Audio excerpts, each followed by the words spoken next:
Our first academic session of the day is on reading Vedantic text pedagogically by the esteemed Professor K. Muthulekshmi ma'am. Let's gain insight into this enriching topic. Professor K. Muthulekshmi ma'am is currently serving as the Pro Vice Chancellor at Sri Shankaracharya University of Sanskrit, Kalade, Kerala. She specializes in research on philosophical traditions, Kerala streams of Sanskrit tradition, pedagogical traditions, conceptual and methodological approaches in Sanskrit Shastra traditions, and Buddhist traditions. Professor Muthulekshmi ma'am has received the Pratibha Puraskaram from Sri Shankaracharya University of Sanskrit in 2019 and the Kerala Sahitya Academy Award for the Best Translation of Chairaka Patrakam in 2008. Ma'am, I welcome you to the dais. Namaste, everybody. Very good morning to all. I would like to convey you my thanks for collaborating with the Sri Shankaracharya University of Sanskrit in organizing this August workshop, this valuable workshop on research methodology, especially focusing on Indian research methodology.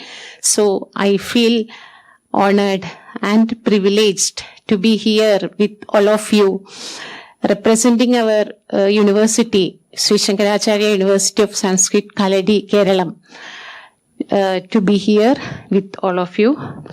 Thank you for the organizers once again. And my presentation today is titled as Reading Vedantic Text Pedagogically. So, why a talk on pedagogy matters in a workshop related to methodology? That is a topic of discussion that is relevant also, that I will explain through the slides. And I have included several ideas, a number of ideas in these slides. I think each slide can be developed further to become a larger body of academic text, be it a academic paper, research paper or presentation. I have just pointed out some conceptual areas which can be developed further. And let me start my presentation with a shloka from Sushruta Samhita.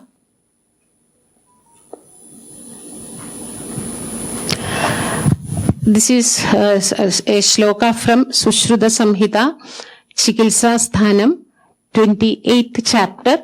Shloka is this: Satata Adhyayanam Chinda Paratandravaloganam Tadvidyacharya Sambhasha Buddhi Medha Garo Ganaha.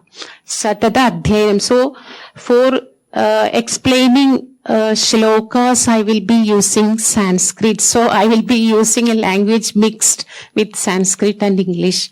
Satata Adhyayanam Chinda Paratandravaloganam Tadvidyacharya Sambhasha Buddhi Medha Garo Ganaha. Actually, Sushruta has given this shloka. Through this shloka, he suggests some means to improve one's intellect. Buddhi medha garo ganaha. Buddhi and metha, he has distinguished between buddhi and metha.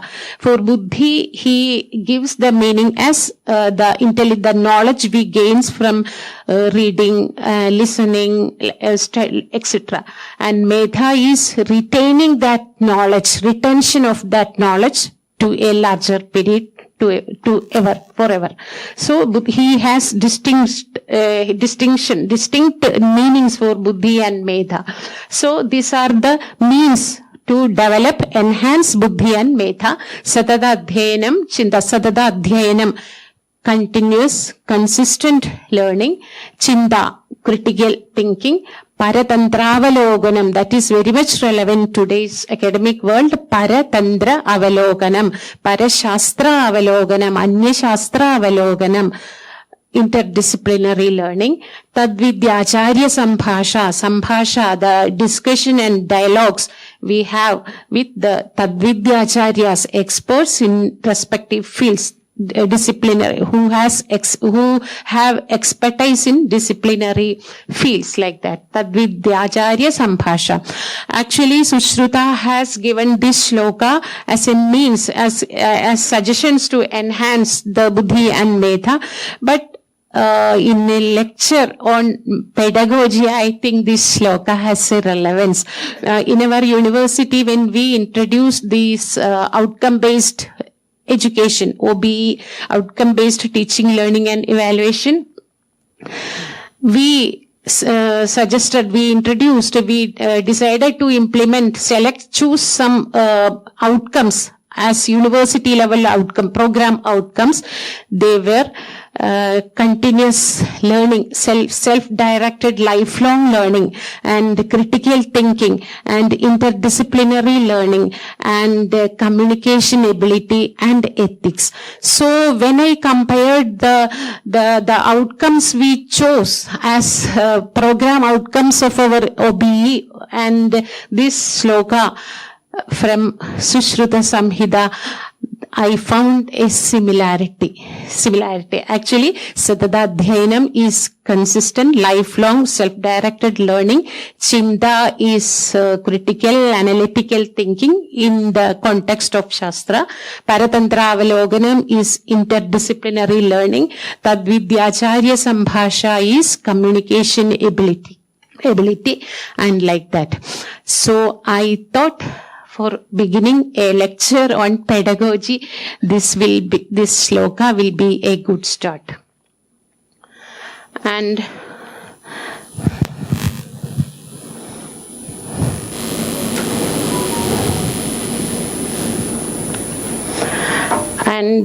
I told you why pedagogy matters in this workshop, in this lecture. So, all of us are teachers or would-be teachers, like future teachers, and we have to rely on an effective pedagogy for our teaching, and originality in pedagogical practices, that is an essential element of maintaining creativity in teaching. And pedagogy, and there is a connection between pedagogy and Anubandha Chadushtaya. Anubandha Chadushtaya is the concept of 4 anubandhas, which form, which decide, which is crucial in determining the textual structure and narrative structure and conceptual structure. 4 anubandhas are Adhikari, Vishayaha, Sambandhaha, Prayojanam. Adhikari is the addressee, the learner to whom we are addressing. Vishaya is the subject matter, and the 4th one is Prayojanam, that is outcome. Adhikari, Vishayaha, Sambandhaha, and the 3rd one is Sambandha. Sambandha, what makes Sambandha unique among Anubandha Chadushtaya is that it is relational in character. Sambandha, it is the connection between Adhikari and Vishaya, Vishaya and Prayojana, Adhikari and Prayojana, Vishaya and Prayojana, like that. So, pedagogy is designed in accordance with the Anubandha Chadushtaya. In modern day syllabus designing, we fix a target group. Whether it is for UG or PG or MPhil or PhD, we decide a target group. In accordance with the target group, we design the syllabus and curriculum. So, the Adhikari is important, that to whom we are addressing, the addressee, the learner is important, Vishaya is important, outcome has to be stated in today's world. Outcome has to be stated, not in today's world. It is an age-long, ancient shloka, and Sambandha. Actually, when in my student days, I thought Sambandha is of not that much importance, because Adhikari, Vishaya and Prayojana, at that time I didn't know the importance of Sambandha, but later on I understood the importance of Sambandha. Without Sambandha, Adhikari, Vishaya and Prayojanam will not be effective, will not be able to function fruitfully.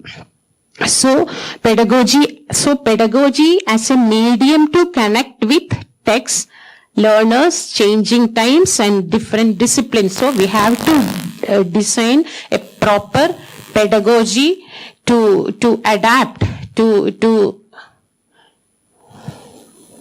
what? Okay. To adapt to changing times, changing disciplines, and changing structure of learners, changing learning habits. For over generations, the learning habits of students change. We see that. So pedagogy has to design new kind of pedagogy in accordance with the. Is this the problem?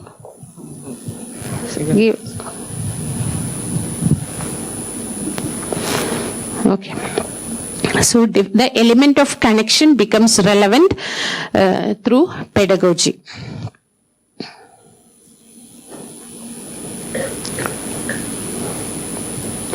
Then we can view pedagogy as a methodology. We can read the text in accordance with the pedagogy inbuilt in that. We can read the text following the thread of pedagogy incorporated in that. Because Shankara as a guru, in his works we can delineate an effective thread of pedagogy in his works. So, identifying pedagogy inherent in inbuilt. In that time, pedagogy is different, content is different. It is not like that. Pedagogy is inherent, as research methodology is inherent in Shastra, our ancient Sanskrit texts, and they are not distinct entities. Like that, pedagogy is also inherent, inbuilt in Shastra text. So we have to identify the innovation in textual research. So we can view the text as a research resource in Shastra tradition. And we can identify subtext. Actually, we know Shankara is the Advaita Acharya, his main philosophy, his main theoretical contribution is Advaita. Let it be like that, but we can identify so many subtexts through the reading of his text. One of the subtexts is pedagogy. So we have to identify, to my feeling, to my experience, the texts are never exhausted. Sanskrit texts are never exhausted. Reading and reading, we get new meanings from them. The thread of pedagogy, when we read closely, we can perceive the thread of pedagogy as a subtext in Vedanta text. So in two ways that helps. It acts as a way of approaching the text, and it acts as a way of identifying how a text speaks to us, Shankara's text speaks to us pedagogically also, conceptually also, philosophically also, the text speak to us pedagogically also. Shankara's text, Vedanta, not Shankara's alone, Vedanta text speak to us. Then,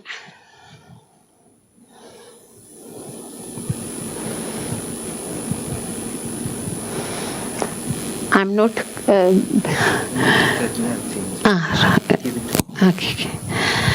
Then I refer to Sambandha, the importance of Sambandha among the four Anubandhas, Anubandha Chatushtayas.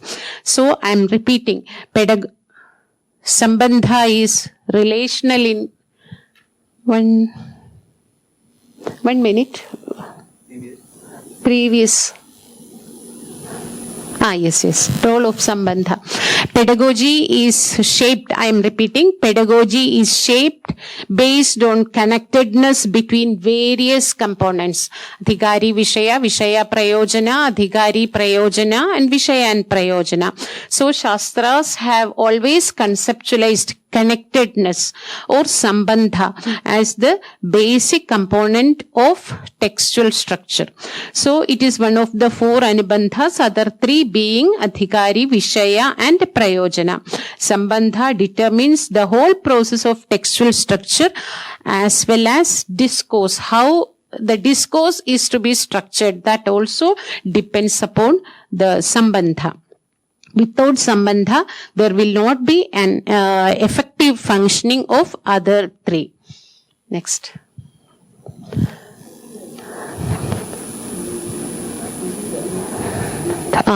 Then Sambandha is relational in character. I have already told. There are references to several types of Sambandhas in our Shastra texts. In Bhashyas, Upanishad Bhashyas of Shankaracharya, in the beginning of each Bhashya, he says, what is the Sambandha there? In Kathopanishad, in Chandogyopanishad, in Brihadaranyaka, he states, what is the Sambandha there? One of them is Pratipadya, Pratipadaga Bhava, between the text and subject matter. But then is Grahya, Grahaga Bhava, Guru and disciple. Prapya Prapaga Bhava, between Prayojana and Adhikari. Bodhya Bodhaga Bhava, Guru and disciple. Shankara has enumerated different kinds of Sambandhas in his Upanishad Bhashyas.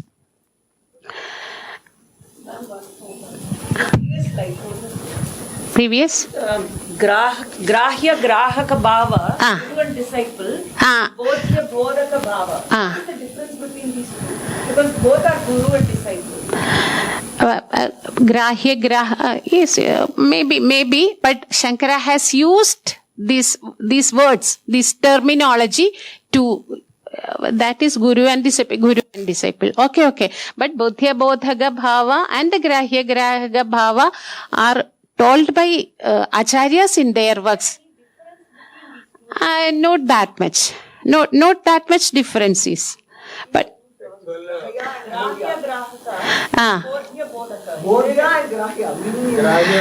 means it is grahan karne yogya. Right. Means that is topic. Okay. And that bodhya means that to topic. bodhya जो बोधन करने योग्य है. Not that much difference is there. But No. Is the second one text and disciple? Pratipadya. Possible. Correct. Grahya Grahaka Bhava with text and disciple. Yes. Grahya Grahaga Bhava. Maybe like that. Grahitum yogya grahyam. Grahak the disciple. Actually, only And minute differences that will rest on how we interpret the meaning. How we interpret it. That is the only thing. Only minute. The text is what to be grasped. Yes. The disciple is the one who grasps. Yeah, okay. That can also be said. And All that depends on the prakaranika. Prakarana Artha, that depends on the interpretation we give. That's all. So because we are not from Sanskrit, Okay. is there a difference between Grahya and Bodhya? Oh, okay. That Grahya for me, being from the non-Sanskrit, is absorbed. something to be grasped. To grasp. Grasped. So Bodhya is to teach. Something to be known. Bodhya, something to be known. No. Bodha is know, to know. Something to be known, something to be grasped. So only minute difference is there. And the term Sambandham itself, Sambandha. The relation between link connection between entities more than one. So they are saying that there should be connections between all. Yes. Guru is distinct, Shishya is distinct, text X is something. The classes will be going on, everything will be going on, and exams also will be conducted, but outcome will not be got. But in the slide prior to this, the Sambandha was explained that it is the relation between the other three of the Anubandha. Yes. But in this particular slide, it doesn't show up over in the state that Guru and disciple is what of the Yes, I know. types of Sambandha. Several types of Sambandhas are there. This is something other than what is in the I understand. one Sambandha is nothing part of Anubandha. No, different Sambandhas have been narrated. So depending on the context, what sambandha is more relevant. That's what Vedam is trying to. Yes, I understand his doubt. Actually, Adhikari, Vishaya and Prayojana are the Adhikari. Guru is not included in them. Maybe that is his doubt. Here I have Grahya, Grahaga, Bhava, Guru and disciple. But Shankara has used the relation between in Kathopanishad Bhashya. Not essentially restricted to only the relation between the Other three, mostly other three, generally other three, but Acharyas has used spontaneously, freely, like that. Can Bodhya be linked to Buddhi and Grahya linked to? Not. Oh, okay. You can interpret. No, I'm from non-Sanskrit background. Yes. Grahya, not Medha. Grahya is to grasp only, no? Okay. To grasp only. Not Medha. Medha was interpreted as retention, to retaining that knowledge. Grahana is to grasp only. So there is enough to think on this, enough to discuss on this, like that. Next slide. Next slide also. These are three verses I quote from Mimamsa Shloka Vartika of Kumarila Bhatta. He is in the beginning of Mimamsa Shloka Vartika. He shows the importance of sambandha, and this shloka, siddhartham jnata sambandham shrotum shrota pravartade shastrado tena vaktavyah sambandhah saprayojanaha. Siddhartham jnata sambandham shastram shrotum shrota pravartade. Shrota, the listener, the learner, the disciple. He's shishyaha pravartade means unmukhaha bhavati. He will be interested to learn which shastra. Siddhartham jnata sambandham cha shastram shrotum. Siddhartham, siddhaha arthaha yasya yasmat alagi yasya saha tadu shastram siddhartham. Its outcome should be known. Its outcome should be attained. Jnata sambandham, the sambandha should be known. Sambandha should be known or suggested or declared. Siddhartham jnata sambandham cha shastra. A shastra should be siddhartha and jnata sambandha. Artha and sambandha are to be stated at the first. So, artha and sambandha. Artha should be got and sambandha should be known. Tadrisham shastram shrotum shrota pravartate. The learner will be interested to learn the shastra, that kind of shastra. Ataha shastradau tena vaktavyah sambandhah saprayojanaha. Shastradau, the beginning of shastra, vaktavyaha, it is to be stated. Sambandha along with prayojana has to be stated. That is the meaning. The next verse, yavat prayojanenasya sambandho nabhidhiyate asambandha pralabitvad bhavet tavad asangatihi. Yavat, as long as the prayojana and sambandha are not stated. Yavat, not nabhidhiyate, not stated, then asambandha unconnected pralapa, it will be an unconnected pralapa. So it will cause asangatihi, unconnectedness, irrelevant utterance. It will be an irrelevant utterance. Next. Tasmat vyakhyangan ichchadbhihi sahetuhu saprayojanaha shastravatara sambandhaha vachyaha na anyastu nishpalaha. Tasmat ataha vyakhyangan ichchad, one who aspires to interpret shastras, he has to state sahetuhu saprayojanaha shastravadara sambandhaha vachyaha. Sambandhaha, shastravadara sambandhaha vachyaha. Sambandha has to be stated by him along with the hetu, the logic behind it, along with the prayojana, outcome has to be stated. Anyaha shastra vyavaharaha na vachyaha. saha vyavaharaha nishphalaha eva bhavati. Nishphala. It will be nishphala, meaningless. So, these are the Kumarila Bhatta Shloka, first chapter, 17, 28, 25, fifth verses. And next slide once more, prior formats. I have that Icha I have given in red. So why I have it in red will be shown in the next slide. So the Sambandha, how the Sambandha can be done. Sambandha has to be born from our Icha, our passion for teaching, our passion for learning, our passion for interpreting, our passion for discourse, our passion for writing a text. So, different kinds of Ichas have been referred to in our Shastra text. These are all subtexts. I already told the pedagogy is a subtext. So we can delineate the Icha also as a subtext throughout the Shankara's discourses. Icha can proceed from different sources, from the perspective of speaker, from the perspective of author, learner, commentator, listener. So we have several references to that. Pratipipada vyachi. That san pratyaya is denotes Icha, jitnyasa. Like that, jitnyasa is the jnatum Icha. Then pipasa.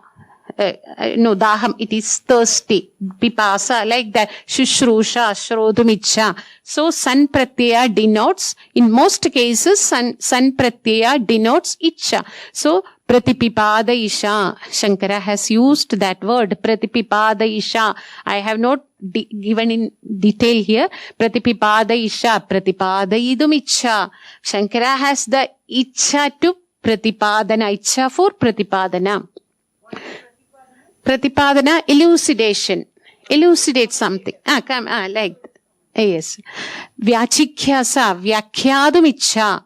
Interpret. Commentator only. Different. Sanskrit is a rich language. No, so many terms will be there to denote with small distinct meanings. There will be too many padas. Vyachikhyasa, vyakhyad, vyachikhyasitasya grandhasya nirvikhna parisamaptyartham, like that. Vyachikhyasa is there. Chikhyapaisha in Nyaya Sutra, Valsyayana Bhashya, that term occurs. Khyapaidum, to make a passion to make others known. Khyapaidum Icha.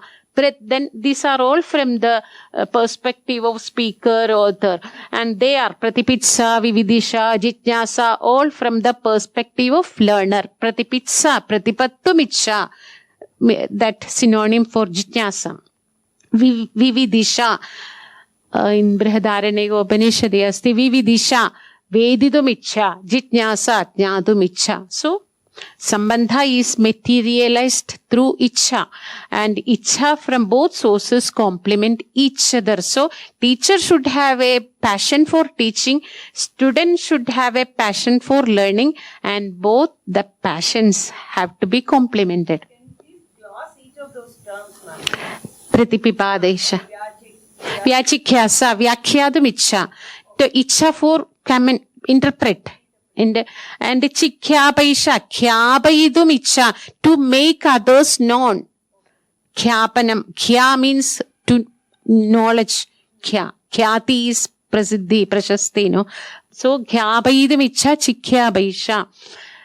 I haven't included the references, but I have with me, because everything is not it is not possible to include everything. Pratipitsa, so, Pratipattum Icha. Pratipattum means jitnyasa, synonym for jitnyasa only. Jnatum Icha. Pratipattihi jnanam. Pratipattum Icha. Vividisha. Also, we can say in the general sense, we can say that they are synonyms. Pratipitsa, Vividisha and jitnyasa. Next slide.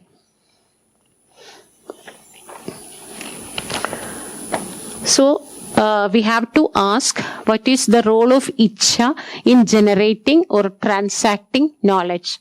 So, it liberates the whole process from being a purely technical one.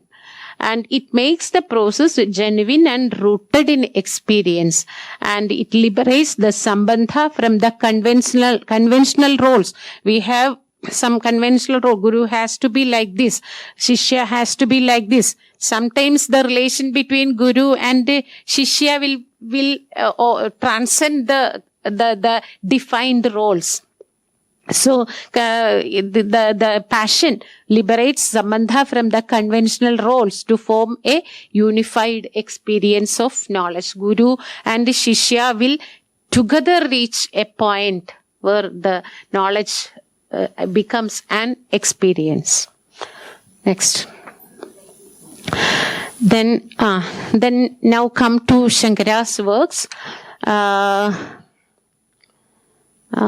This is the first. I have quoted three contexts, three references from Shankaracharya's work. The first one is from Brahma Sutra Bhashyam, Prathama Adhyaya, third Sutra, Shastra Yonitva Adhigaranam. So in between the commentary interpretation, Shankaracharya says, I will read the sentence.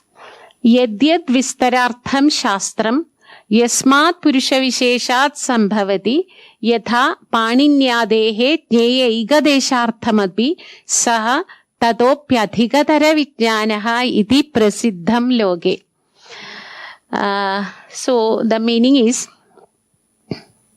Yadyad vistarartham shastram yasmat purusha visheshat sambhavati. The scholarly people, scholars, write so many books, so many shastras. They start so many shastras.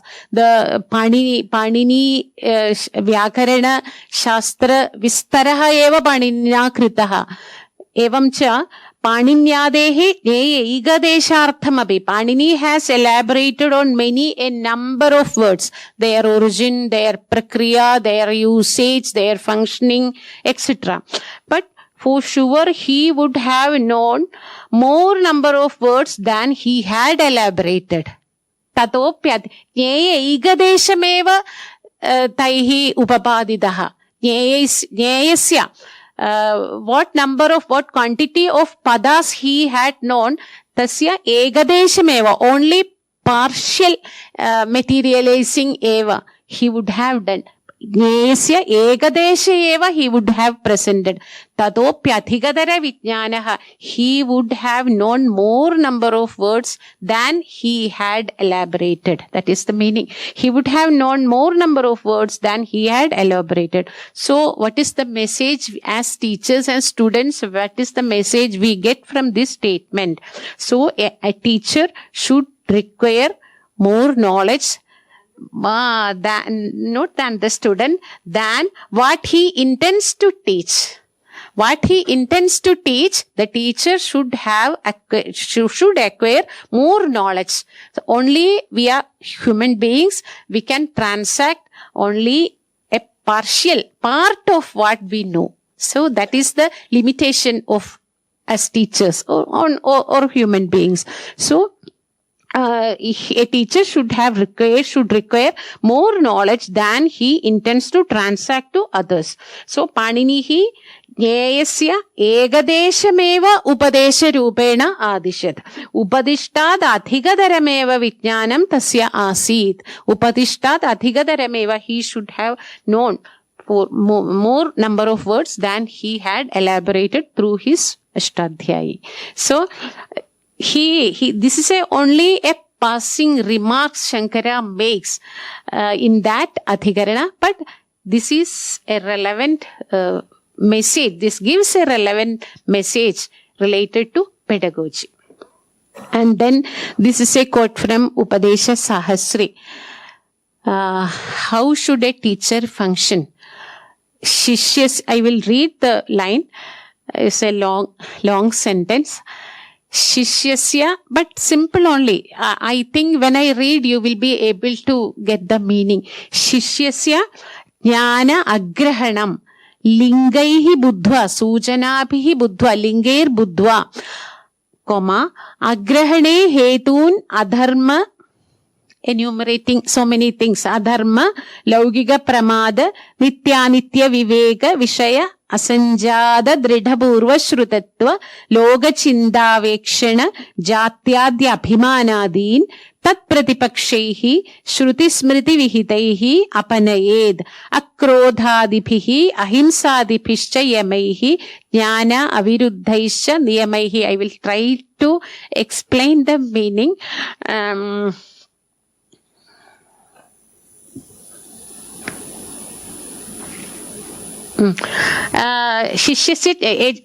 teacher should be able to identify whether the student has understood the subject he has taught. So if he has not understood, he should be able to know whether he has understood or not. Shishyasya jnana agrahanam. Not jnana grahanam. Jnana agrahanam. Whether the student has understood what he has taught. He has elaborated. Jnana agrahanam. The student will not say, Katham, how the teacher can know. Lingaihi, suchanabhihi. Through suchanas, through symbols or suchanas. The teacher should be able to know. Jnana agrahanam suchanabhihi buddhva.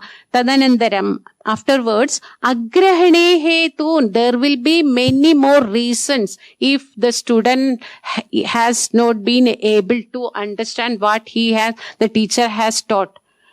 Not only because he is not in the intelligence wise, he is not below like that. Not that. There will be several reasons. Adharma, Laugika Pramada, unethical. Some unethical elements will be there. Laugika Pramada, some mistakes will be there from the part of the teacher or the student. Then Nitya Viveka, then he will not have the maturity to be there. Maturity, that Loga Anubhava Abhavena, maturity. He will not have the maturity. Then he will be proud of Jatyadya Abhimana. He will be proud of something. I don't have to learn like this, all that.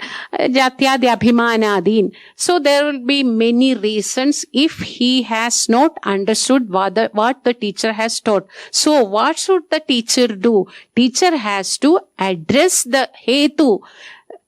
Jnana agrahane hetun. Actually, I had to hetu be given in red. Hetu is very relevant there. The teacher has to identify the hetu of jnana agrahana.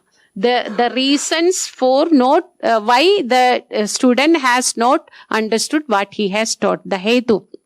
So he has to address the hetu. So he has to avoid the hetus. So katham tat pratipakshehi shrutis, only through ethical ways he has to avoid get rid of the hetus of from the part of the student. Jatyadya abhimanadin tat pratipakshehi shruti smriti Vihitaihi apanayet. I have given the full sentence. Akrodhadiphihi, ahimsadiphihi, yama and niyama.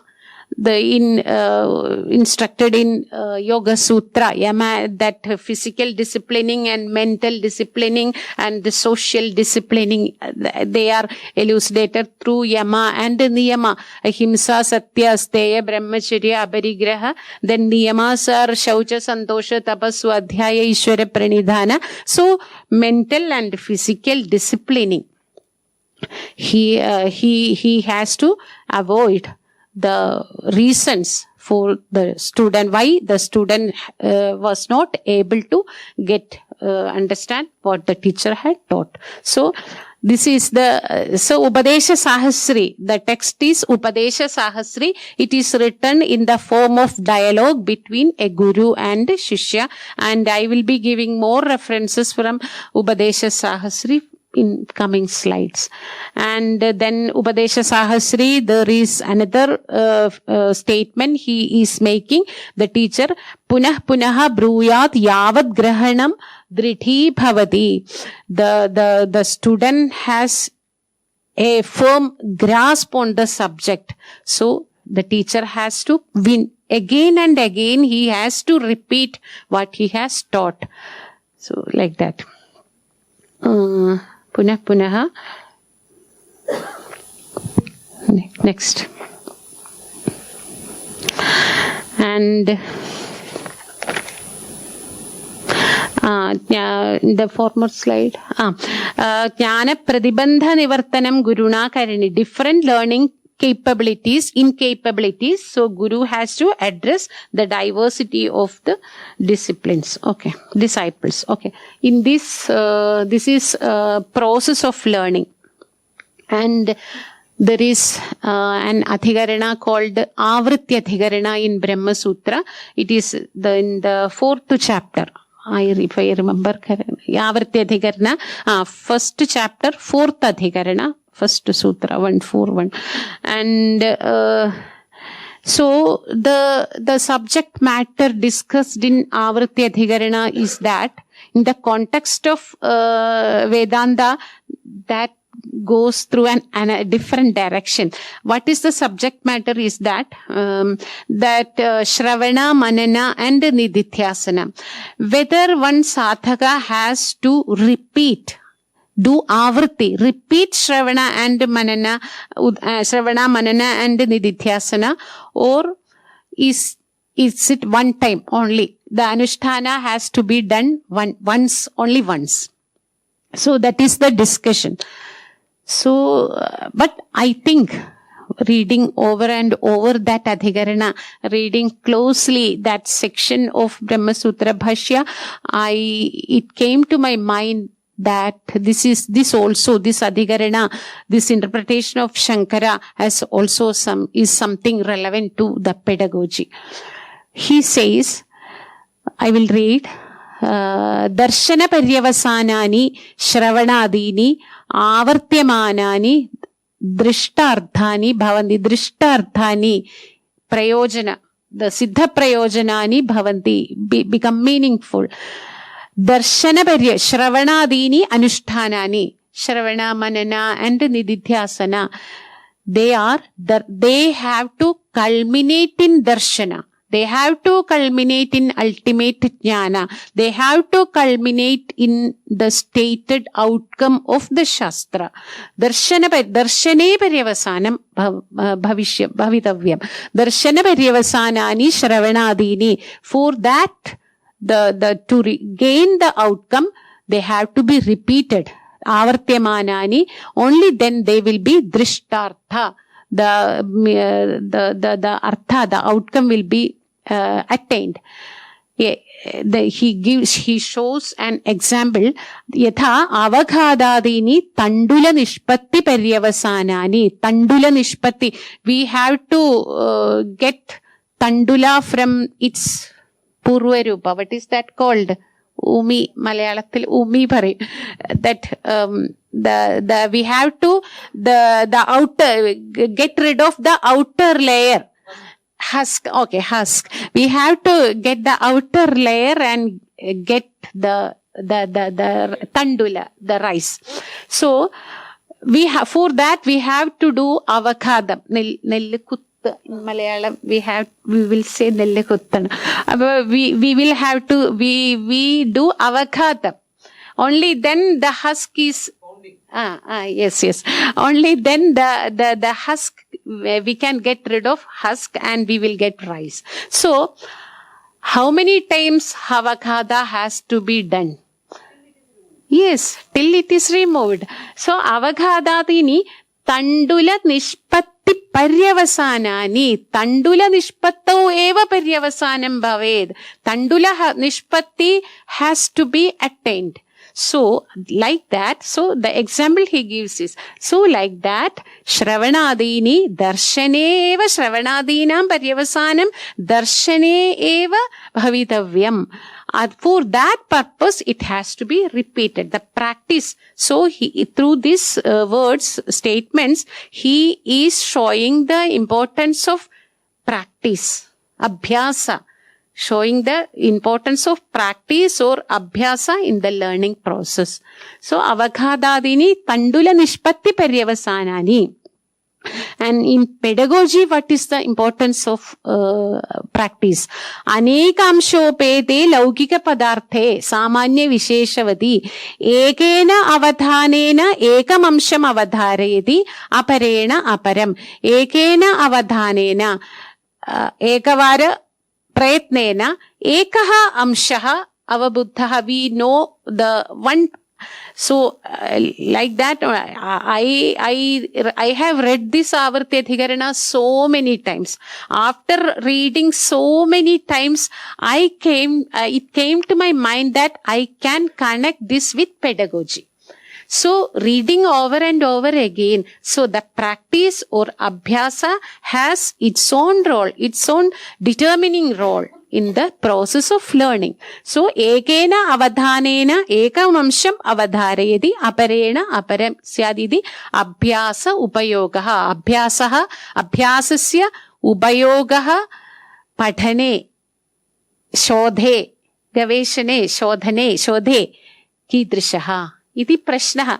तस्य समाधानं शङ्कराचार्यैः अत्र दत्तम्, अस्मिन् भागे दत्तम्. That is being talked about is not a meaningless rote learning. No, he is yes, he is pointing to that. I will come to this. Because in the Western pedagogy, what they say is they connect this to structuralism. Okay. That is meaningless rote learning. No. But that is not meaningless. No, he specifically shows this is not a meaningless effort, meaningless exercise. So, ekena avadhanena ekamamsham apohati aparena aparam idi yujyade tatra kramavati pratipattihi. It's a gradual process of learning. Kramavati pratipattihi tattu purva rupameva atma pratipattehe. This is the purva rupam of self-knowledge, highest level of knowledge. And in the next sentence addresses what you have just now said.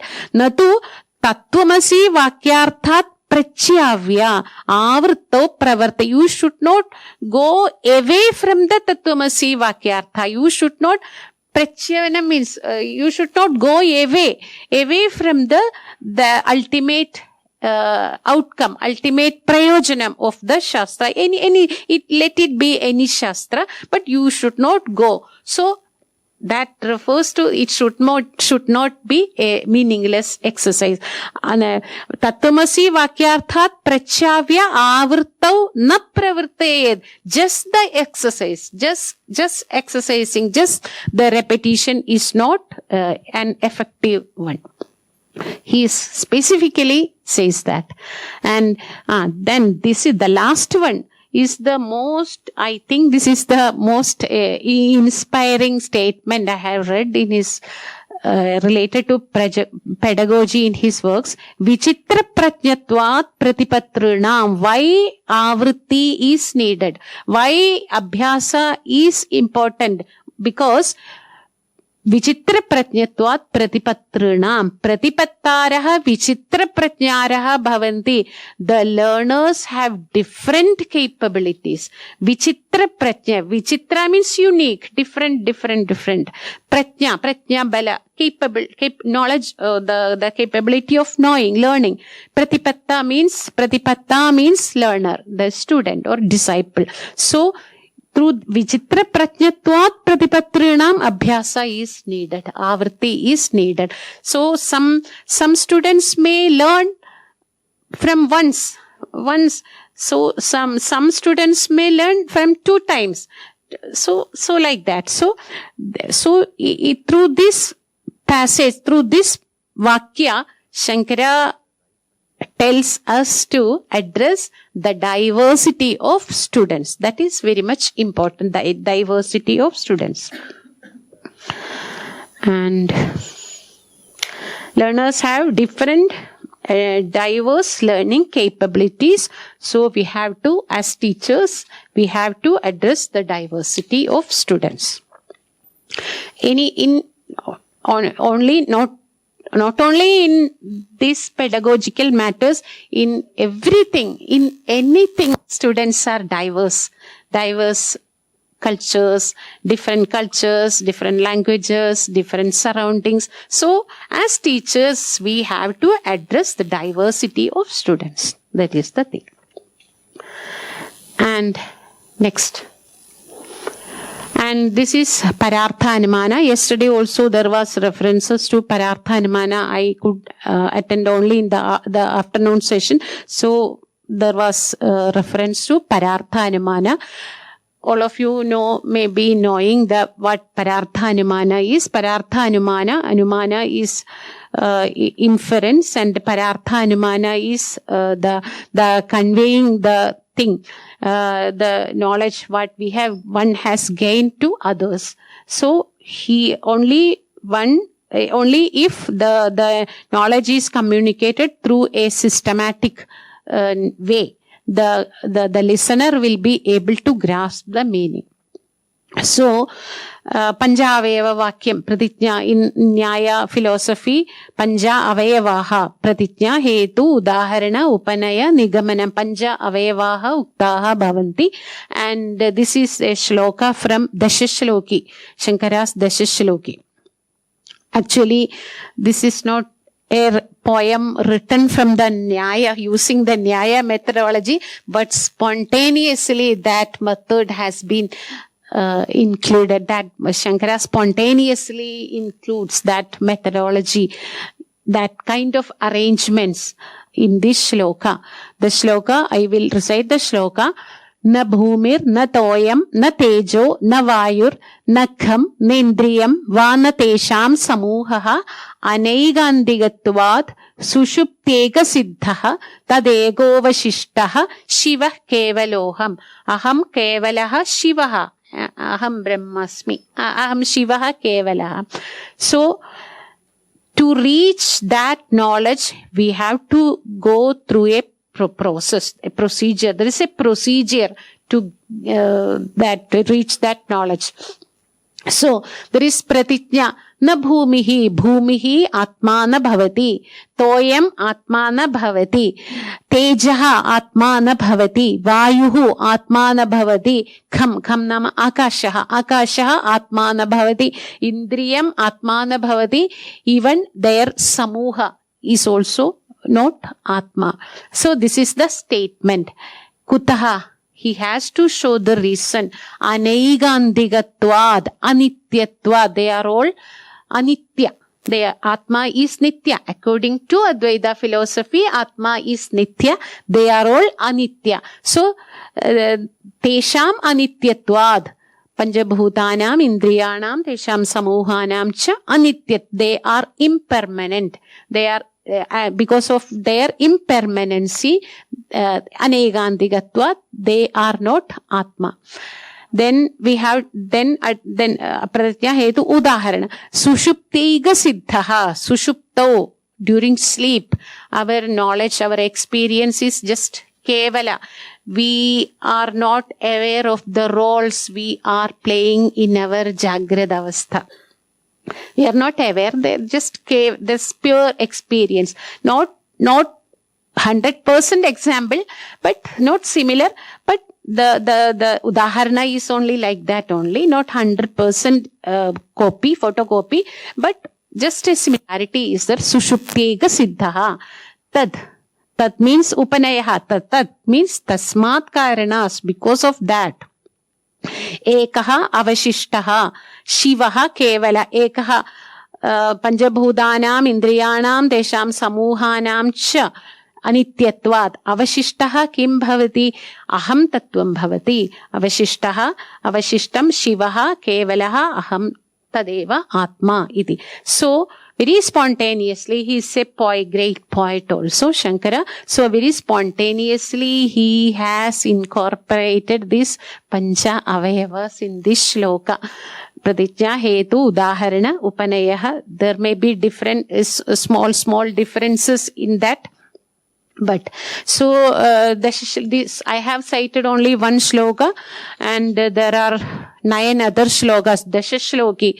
There are 10 other. This is the Samahara of 10 shlokas. And the second shloka is Navarna Navarnashramachara Dharmaha Name Dhyarana Dhyana Yoga Dayobi.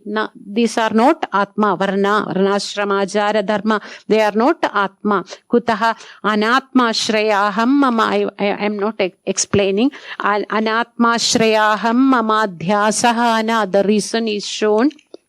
And then tadego vashishtaha, tad is the tasmat karanat, upanayaha, that can be applied here also. That is upanaya. Tadego vashishta shivako kevaloham. Like this, the other shlokas are written. In this manner only, other shlokas also written. And then, next slide. Discussion and okay.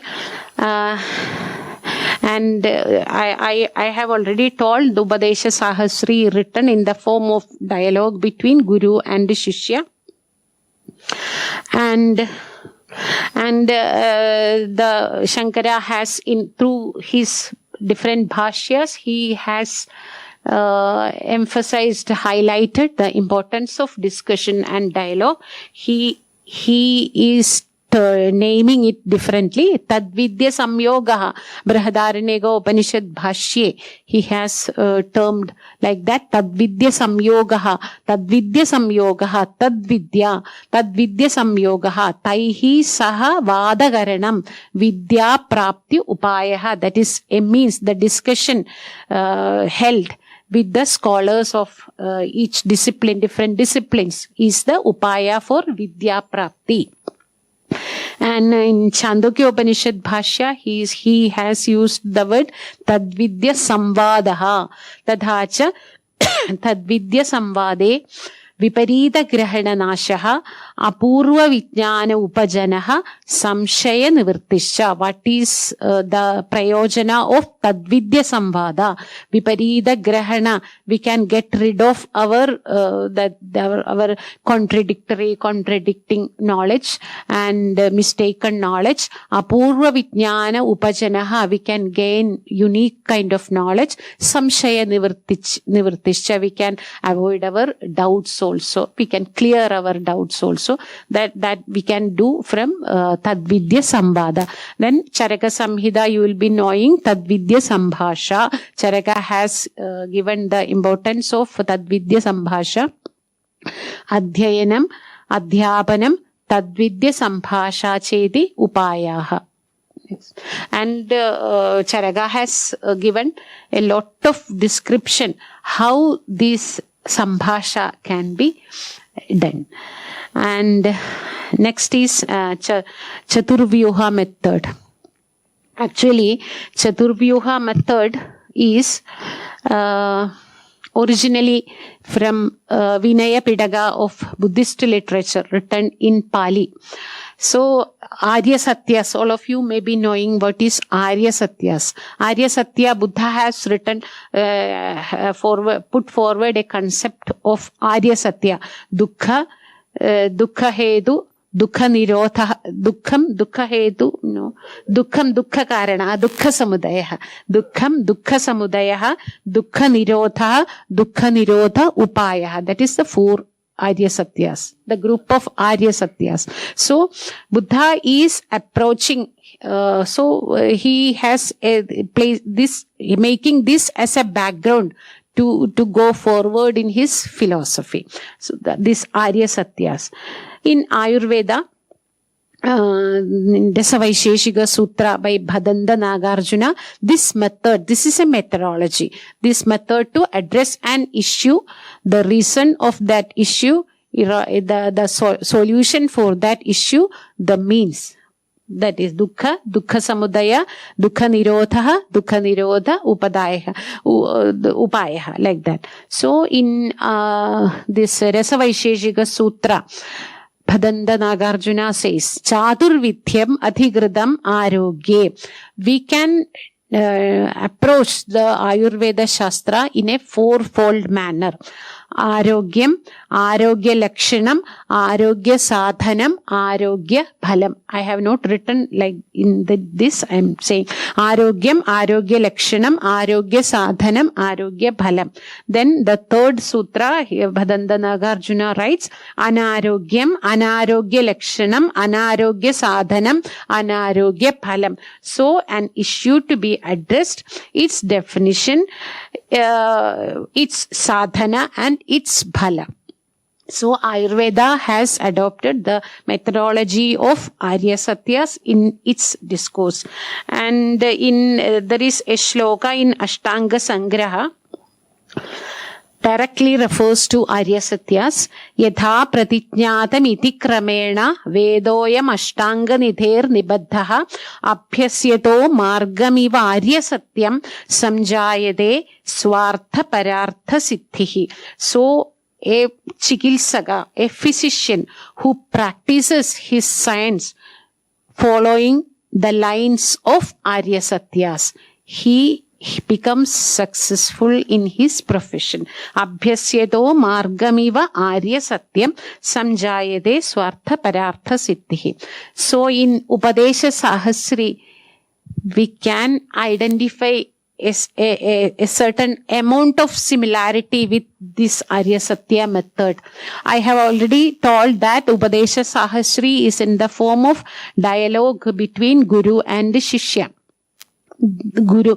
The first I have written the dialogue from the part of from the part of Shishya. The Shishya says to Guru, Dukkham anubhavami. Sorrow. I experience sorrow. I am sorrowful. Dukkham anubhavami. And he further asks, Kimayam mama swabhavaha uta naimitikaha. Whether this dukkha is the inherent quality of myself or is it born from a certain specific karana. Naimitikaha, certain born out of a specific nimitta. Kimayam dukkha anubhavaha mama swabhavaha uta naimitikaha. Yadi swabhavaha name mokshasha. If this is my swabhava, my inherent nature, then I don't have any asha in moksha, because swabhavasya avarjaniyastvad. Swabhava cannot be got rid of. Swabhavaha avarjaniyaha bhavati. Atha naimitikaha. If it is naimittika, born out of a certain nimitta, then nimitta parihare mokshopapattihi syad. So nimitta has to be parihrita. Nimitta has to be avoided, got rid of. Then I can experience moksha. This is the question. This is the doubt raised by student to teacher. Then the teacher says, Shrunu valsa, listen. Na tavayam swabhavaha kintu naimitikaha. This dukkhanubhava is not your swabhava. It is naimittika. It is born out of a specific cause only. You are actually this blissful nature, ananda nature, not a dukkha nature. So the student asks again, Kim nimittam? Kim va tasya nivartagam? Ko mama swabhavaha? Yasmin nivartite naimittika bhavaha? Roga nimitta nivrittaviva rogi swabhavam prapadyeya. Dukkha anubhavaha asti. I experience sorrow, dukkha. So, what is its cause? Kim nimittam? Kim va tasya nivartagam? What is the means to get rid of that dukkha?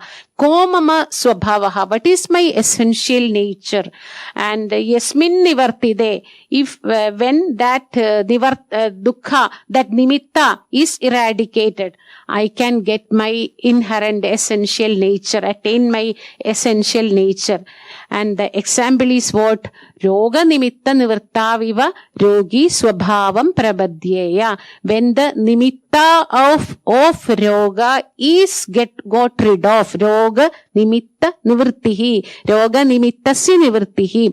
When the nimitta of the cause of roga is got rid of, then what happens? Rogi swabhavam prabadhyade, rogi swasthadam pratipadyade. Like that, when the nimitta of my dukkha can be got rid of, I can attain the blissful nature, my swabhava.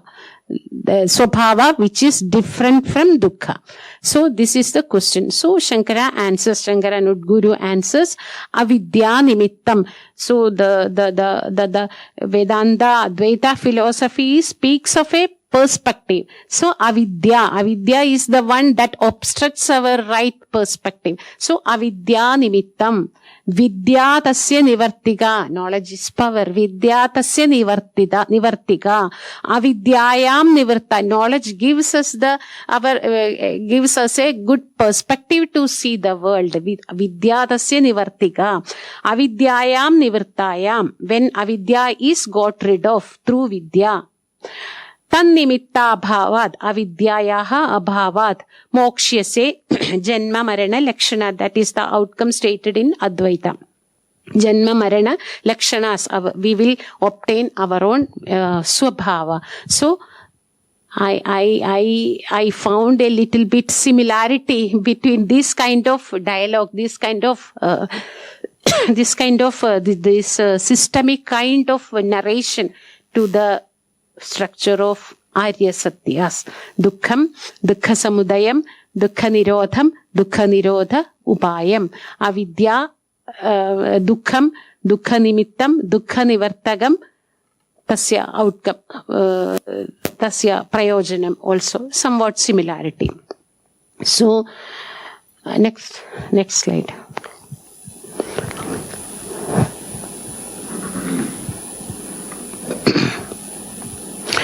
And I am coming to a close. My presentation is coming to a close, and the points I have elaborated here are summarized here.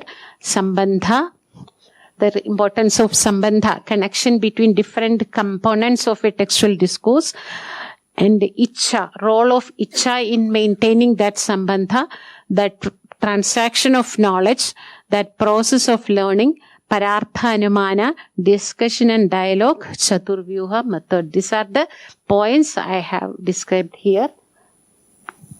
So, understanding pedagogy accords a comprehensive perspective comprising methodology, content and narrative structure of text. That is all I have to say now. Thank you. The lecture, in fact, addressed about the pedagogical aspects, especially from Shankara's literature, with regard to Vedanta. First of all, I thank Madam for this wonderful presentation, because such a way, perspectives need to be seen in the literature. Based on this, before you ask any question to Madam, I have a question to all of you. Can we connect this? Can we connect this with methodology? Because Madam has spoken about pedagogy. As a researcher, I know that it can be done. Any ideas? So, The relationship between the supervisor and the student. Yes. also, One-to-one in a class, it could be one to many. But in a research context, it is going to be one-to-one. Exactly. And I have one question. You have quoted Upadesha Sahasri. The teacher is Shankara Bhagavatpada. But who is the student there? Is there a mention of that student? What is his age, if at all?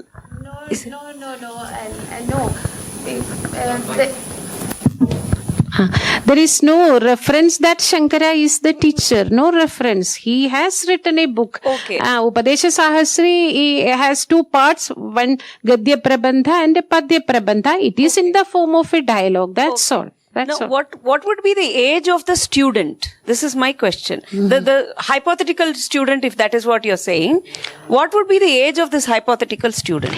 Maybe that in Tarka Sangraha, Grahana Dharana Paduhu Balaha, he should be able to understand, grasp things. He should be able to communicate what he feels. Grahana Dharana Paduhu, that's the only requirement. not age. So not biological age at all. Not biological age. More of an intellectual age. Yes, you're yes. talking of. That not biological age. It is that is the practice we see in text. In Tarka Sangraha, it is written, Balanam Sughabodhaya Kriyate Tarka Sangraha. This Tarka Sangraha is written for the purpose, for the sake of balas. So who is a bala? Bala is Grahana Dharana Patuhu. Grahane Dharane Cha Patuhu. He is capable of grasping things. He is capable of understanding and analyzing things. That's all. So an 18-year-old can become a bala. Yes. Vyakarana Kavya Kosha Shastraha. Yes. No, I'm coming to the English translation. He has studied the Vyakarana, Kavyas, Kosha, etc., everything, but not Tarka. Okay. That person, that scholar is considered to be the Bala. Bala means not child. I So can. you should not go with the Natu Stanandhaya, Natu not the Stanandhaya. infant who is drinking milk. I can be a bala for your Shastra. You can be a bala for my Shastra also. So it is connected to the level of ignorance that one person has. Yes. One definition. So the avidya. जो वे बालक होते हैं, a person who doesn't know, Oh, that person is known as bala. okay, okay. Where is it, that definition? Bala. Ajna vai bala. Okay, because this is very important from my discipline. This is because I make a very clear distinction between pedagogy and anthragogy. Because if you use the word pedagogy, pediatrician, ped means a child. Okay, okay.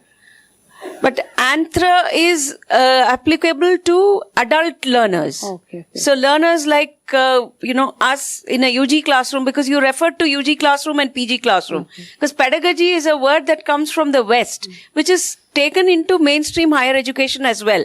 So this this definition of bala is very important over here, and that is linked to avidya in that particular discipline. Yes. Not in the sense of Brahma Vidya, Yes. but avidya, laukika pravritti avidya. Even Shankara Bhagavad denounced an old man who was reciting continuously and Dukri Benares. Right. And He is about in the last phase of his life. He is But- not talking about the God. He is only reciting the so that's only the repetition. also Bala. Okay. Such a way, maybe that terminological differences might be there, but the concept is same. So Pedagogy and andragogy that you are referring to, maybe as Sanskritist, I don't know, that is not my problem. correct. No, but what I'm trying to say is we don't take those children and plonk them there like how we do in the Western system. You're 5 years of age, you go and sit down in LKG. You're 10 years of age, you go and sit down in. So it is linked to biological age, whereas in ancient days it was linked to how much or how less you are using your. Dakshinamurti Stotra, Madatavar Mule, Vruddha Shiksha, all the disciples are Exactly. Guru Yuva. The teacher is very young. Exactly. So Shuka Brahmam. Time. So, all these So the closest that comes to this bala that you're talking about is seen in the Western methodology as Peter Pans. They're called as Peter Pans. They're biologically a certain age, but then they're not able to contribute and bring themselves up. They want to behave like children all the time. They don't want to take responsibility for their own studies. They don't want to do their work. That is why our Shastra says, Ajivanam Adhiyeta Vipraha. That Vipra Shabda is applicable to all. Correct. Not a particular community. Yes. Of course, there are As the Bala, it's very interesting. The terminology is in Sanskrita. As the word Bala is linked to a relatively a person who is relatively new to a subject. Similarly, which is not directly connected to the biological age of a person. In the same way, Vruddha is also there. Vruddha does not necessarily mean aged. Tasya dharmarate rasit vruddhatvam jarasa vina. When describing King Dilipa, Kalidasa says, he was established in dharma and also he was vruddha, means he was mature. So Vriddha here in this context is mature without getting Jara, aged. So hence, becoming matured without being aged. So that was so the terms Bala, Vriddha, when used in the context of education, say they don't really or they don't invariably point to the biological age of a person. So that clarity is there. The word Vayovriddha. Vayovriddha, Jnanavriddha. Vayovriddha is biological. Jnanavriddha is a person with matured with knowledge. Vayas samikshate. So hence age was never a factor in the context of learning. And I think the perspective through which we read the Shastras is important. So, a close reading, we can delineate such kind of things from Shankara's works. That the statement Vichitra Pratnyatvat Pratipatrina, as we have that concept in our mind, only because of that we can identify that statement from him and project it. That is the thing. Please. Ma'am, actually I want to contribute here. In Manusmriti they said age, bio-age also, for learning Vedas 5 to 8, like that. So it means that this concept is fine, but it doesn't mean bio-age also not considered. And the Manusmriti is different, Vedanta is different, no? Vedanta is a different Shastra. But So according to each Shastra, the criteria differs. And ma'am, I would like to ask, add to what sir asked, whether we were able to link it or not. So this is like that. Not I have read it that not all students are researchers, but all not every student is a researcher, but all teachers are researchers. All yes, yes. Like, what does that mean? That, as ma'am pointed out, that in one class, a certain methodology or certain, we use a certain method to teach. That doesn't mean that same methodology will work with the other set of class as well. Even with the same section, let's say we are teaching UG class in a one classroom, section A, that method cannot work with the same batch with section B. So a teacher will have to keep on experimenting, and that's what I was able to link. And that's why ma'am said the abhyas, why it is important, and that. So I really enjoyed the session, ma'am. It was very wonderful. Somebody has that. See, When we look at this Avritti, Yes. Western methodology criticizes our methodology because they hit us on this Avritti. But I think it has got more to do with the language itself. Because in Sanskrit, you read it 10 times, 10 different meanings are going to come. Yes. But you read an English text, you read it 10 times, it's going to be the same. So that Avritti is not applicable to their context, to their own languages, and that is why they don't see the value of Avritti over here. And Shankara specifically points out also, Tattvamasi Vakyarthat na prachya vidavyam iti. Tattvamasi is a simple sentence, but then no matter how many times we read it, that bodha doesn't happen, and the way we interact with the world also doesn't help us do that. So this Avritti is important for us.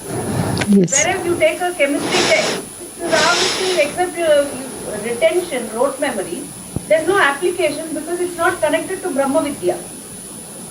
That's what he says in some place. Any Vidya that is not connected to Brahman is Avidya. There somebody has to. actually, the topic was pedagogical aspects in Vedanta texts. And Prasad sir also asked about any ideas that we can take from this and incorporate in research. So I just connected yesterday's drama, the Bhranta Shodharthi. Yes. And one sentence was there that the researcher has come to research because of some force. Like he was enforced to do the research, not interested. But an important aspect of Vedanta or the text written by Shankara is that the student is one who wishes to get liberated. So only such a person is given directions by the Guru. So I think that aspect can be implied in research where a researcher should be really curious and really focused on the solution of a problem. Then only he can do the research properly, and only he can be directed properly to the research. Yes. The academic conditions are different. People Yes. are just coming for a degree, but actually the interest in the subject. And then we can see people who are 30 or 40 or 45 or 50, they are coming to research just because of the interest. Yes. So a Vedanta student can be the appropriate person, or he can be an appropriate example for a researcher who has wandered in all the situations, and one problem is striking in his mind and he is wishing to get the solution. He approaches a proper guide, he has the proper situation, and then he proceeds to get the solution. I think that can be incorporated. Okay, I appreciate your interpretation. So that kind of passion, I was talking about passion, ichha. So, and what you said is, that is an ideal situation. But all of us don't live in an ideal situation. We address different kinds of students. Teachers are also different, coming from different, they also have different perspectives, students also. So we don't live in an ideal situation, but an ideal situation is there. So we have to strive to reach there. That's the only thing we can do.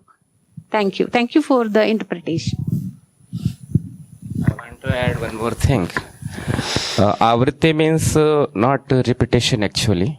Avritti means a sort of practice. Practice. Why? Because in Yoga Darshana, Abhyasa Vairagyabhyam Tannirodha. How to control the mind. So these two yuktis, upayas are there. One is Abhyasa and other one is Vairagya. So what do you mean by Abhyasa? So चित्तस्य अवृत्तिकस्य प्रशांत वाहिता स्थिति तत्संपिपादेशया तत्साधनानुष्ठानम तदर्थम वीर्यः. So here we are missing some, means avritti means we are taking the repetition road. That is not correct. Actually, Okay, that the avritti has that specific meaning in Yoga Sutra. Here, the Shankara addresses the question, Shravana, Manana and Nididhyasana have to be done ekavaram va bahuvaram. That is the question he is trying to address. Address the context. According to the context, it is like that. Does it also have Drishtavyaha, Shrotavyaha? Shrotavyaha, Mandavyaha, Shravanam, Mananam, Nididhyasana. Realization. Does it come in the end or? That is different variation. Mantavyaha, Drashtavyaha, Shrotavyaha, Mandava. Different texts in that. Drashtavyaha is the outcome. For that, what you need to do is Shrotavyaha, Mantavyaha, Nididhyasana. And there is a discussion about the Shravanam, Mananam, Nididhyasanam, which is more important. Shravanam va important or Nididhyasanam va, like the difference. Yes, yes. I am also to that. For me, Shravanam is more important. Somebody says Nididhyasanam, not somebody, some philosophers say Nididhyasanam is more important. There should be some input for. Yes. Shravana has to be there. Yes. And, Ma'am, I have a question. Yes. Yeah, please. Ma'am, while we contextualize pedagogy in Indian context, can we take Prasthanatraya to realize the learning process Shravana, Manana, Nididhyasana chronologically? Prasthanatraya chronologically. Yeah, first Shravana, Manana, Nididhyasana. Prasthanatraya means Upanishads, Brahma Sutra and Bhagavad Gita. Yes. An application level. Application. Actually, not that much, or it is Adhikari Bheda. It is Adhikari Bheda that determines we can order according to our convenience, I think. My point is, maybe Brahma Sutra, Upanishad and Bhagavad Gita. this is putting like that. Actually, chronologically, Upanishads are ancient, were written in Upanishad. For our convenience, we can order it as No. We will have further discussions. Okay. In the beginning of the slide, in the initial of the slides, you mentioned that pedagogy is a kind of methodology based on which text has been written. But generally, as a BA student, we used to write text such a way that teacher can utilize multiple pedagogical techniques for the individual differences. Yes. But you have contradicting here. Don't you think that it will limit the freedom of a teacher to utilize multiple techniques? Yes, I have told the multiples that Vichitra Pratyatvat Pratipatrinam I have told, and then Adhikari, Vishaya, Sambandha and Prayojana. In accordance with the difference in Adhikari, to whom the learners, difference of learners, the design and the curriculum of the pedagogy of the syllabus has to have difference. I have told that.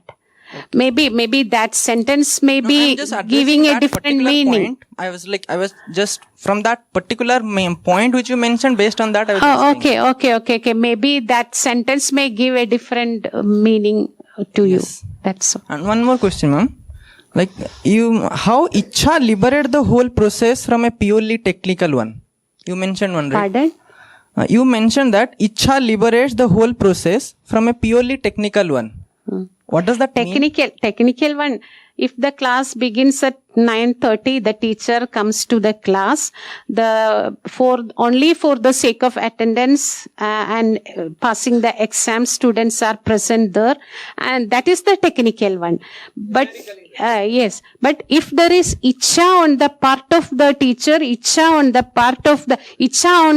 teacher to teach, and ichha on the part of the students to learn, there will not be the barriers of time.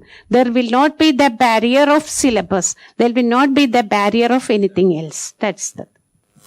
Okay. Thank you. Add to what Professor Muthulekshmi is saying. See, the technical aspect that, from what I understand, we get students into BA and MA and research students. So there is no ichha from the teacher or from the students because we haven't met each other at all. And students are just dumped on us. And we are given a timetable and says, you go and teach in this class, you go and teach in that class. So in the ancient system, there cannot be any kind of teaching unless the teacher and the student know each other and they accept each other.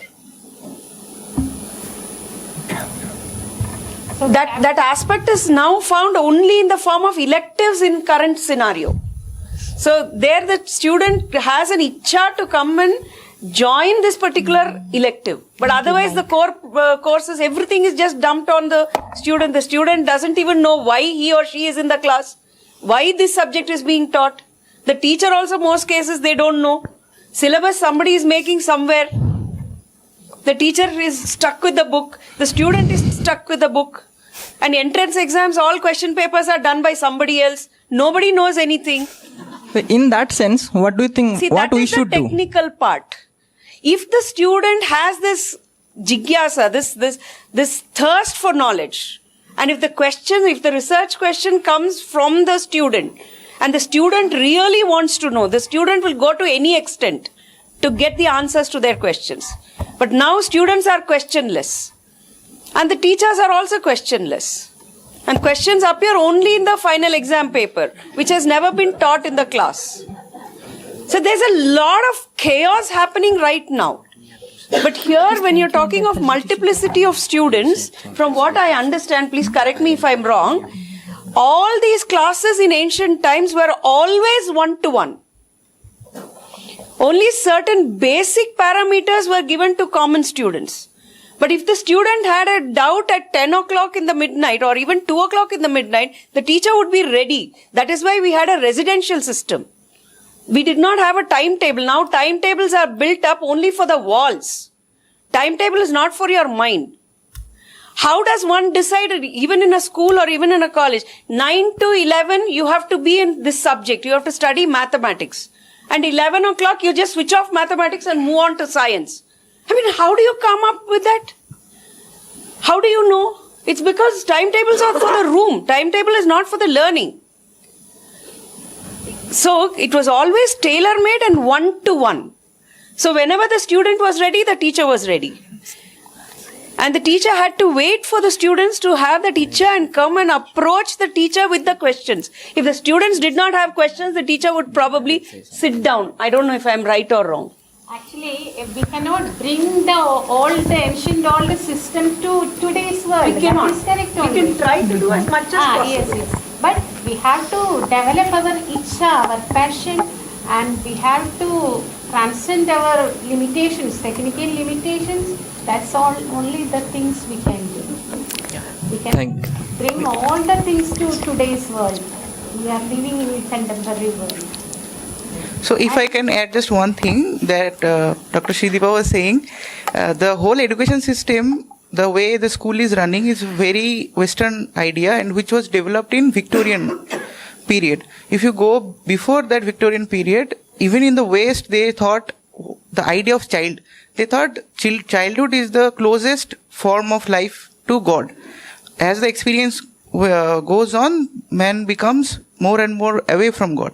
But in Victorian, which is again linked to two major historical events, one is Industrial Revolution and the other is colonialism.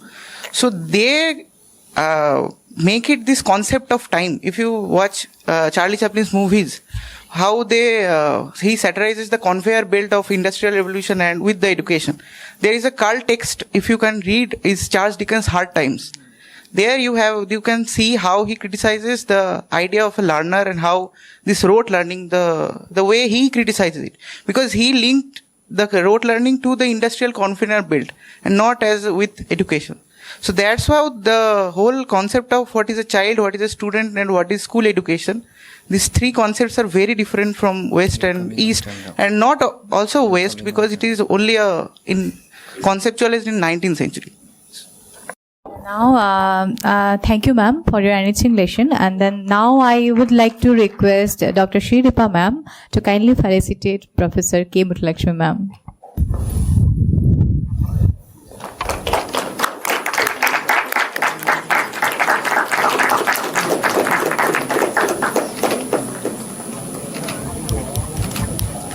Thank you.